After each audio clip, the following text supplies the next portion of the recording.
ನಮಸ್ಕಾರ ಸ್ನೇಹಿತರೆ. ಭಾಳ ಜನ ಪೇಷಂಟ್ಸ್ ಈ ಮಧ್ಯೆ ನನ್ನ ಕೇಳ್ತಾ ಇರ್ತಾರೆ, ಸರ್ ಯಾವುದು ಪ್ರಾಪರ್ ಎಕ್ಸಸೈಸು, ಕರೆಕ್ಟ್ ಎಕ್ಸಸೈಸ್ ನನಗೆ, ನಾನು ಯಾವ ಎಕ್ಸಸೈಸ್ ಮಾಡಬೇಕು ಅಂತ ಎಲ್ಲರೂ ಕೇಳ್ತಾ ಇರ್ತಾರೆ. ಈ ಥರ ಯಾವುದು ಪ್ರಾಪರ್ ಎಕ್ಸಸೈಸ್ ಅಂತ ಯಾವುದೂ ಇಲ್ಲ. ಎಲ್ಲ ಎಕ್ಸಸೈಸು ಒಳ್ಳೆಯದೇ. ಯಾವುದೇ ಥರದ ಎಕ್ಸಸೈಸ್ ಮಾಡಿದ್ರೂ ಅದು ನಿಮ್ಮ ಬಾಡಿಗೆ ಒಳ್ಳೆಯದೇ ಆಗುತ್ತೆ, ನಿಮ್ಮ ದೈಹಿಕ ಶಕ್ತಿನೇ ಕೊಡುತ್ತೆ. ಆದರೆ ನಿಮಗೆ ಯಾವುದು ಒಳ್ಳೆಯದು ಅಂತ ನಾನು ಹೇಳೋದಕ್ಕಿಂತ ನೀವೇ ಡಿಸೈಡ್ ಮಾಡಬೇಕು ಫ್ರೆಂಡ್ಸ್. ಅಂದರೆ ಇವಾಗ ಸಪೋಸ್ ಎಷ್ಟೊಂದು ಜನ ನಾವು ಜಿಮ್ಗೆ ಹೋಗ್ತೀನಿ ಅಂತ ಜಿಮ್ ಫೀಸ್ ಕಟ್ತಾರೆ, ಆಮೇಲೆ ಹೋಗೋದೇ ಇಲ್ಲ ಜಿಮ್ಗೆ, ಅದು ಕರೆಕ್ಟ್ ಅಲ್ಲ.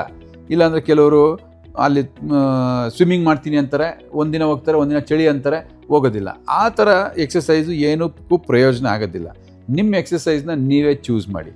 ಆ ಎಕ್ಸಸೈಸ್ ನಿಮಗೆ ಇಷ್ಟ ಆಗಿರಬೇಕು, ದಿನನಿತ್ಯ ಮಾಡೋಕ್ಕೆ ಅನುಕೂಲ ಇರಬೇಕು, ನೀವು ಯಾರೋ ಸಪೋರ್ಟ್ ಇಲ್ದಿರೋ ನೀವೇ ಮಾಡೋ ಅಂಥ ಸಶಕ್ತರಾಗಿರಬೇಕು. ಇಂಥ ಎಕ್ಸಸೈಸ್ ಯಾವುದಾದ್ರೂ ಒಳ್ಳೆಯದೇ. ಅಂದರೆ ಸ್ವಿಮ್ಮಿಂಗ್ ಇರ್ಬೋದು, ಸೈಕ್ಲಿಂಗ್ ಇರ್ಬೋದು, ವಾಕಿಂಗ್ ಇರಬಹುದು, ಸೂರ್ಯ ನಮಸ್ಕಾರ ಇರ್ಬೋದು, ಜಿಮ್ ಇರ್ಬೋದು, ಇಲ್ಲಾಂದರೆ ಫ್ಲೋರ್ ಎಕ್ಸಸೈಸ್ ಇರ್ಬೋದು, ಯಾವುದೇ ಆದ್ರೂ ಒಳ್ಳೆಯದೇ. ಕರೆಕ್ಟಿಗೆ ಮಾಡಿದ್ರೆ, ರೆಗ್ಯುಲರಾಗಿ ಮಾಡಿದ್ರೆ ಯಾವುದೇ ಎಕ್ಸಸೈಸ್ ಕೂಡ ಒಳ್ಳೆಯದೇ. ಯೋಗ ಇರ್ಬೋದು, ಅದನ್ನು ಮಾಡಿದ್ರೂ ರೆಗ್ಯುಲರಾಗಿ ಮಾಡಿ. ಯಾವುದೇ ಮಾಡಿ ಒಂದನ್ನು ಶಿಸ್ತು ಇಟ್ಕೊಂಡು ರೆಗ್ಯುಲರಾಗಿ ಮಾಡಿ. ಅಟ್ಲೀಸ್ಟ್ 5 ಟೈಮ್ಸ್, 5 ದಿನ, ವಾರದಲ್ಲಿ 5 ದಿನ ನೀವು ರೆಗ್ಯುಲರಾಗಿ ಎಕ್ಸಸೈಸ್ ಮಾಡಿದ್ರೆ ಯಾವ ಎಕ್ಸಸೈಸ್ ಮಾಡಿದ್ರೂ ಒಳ್ಳೆಯದೇ.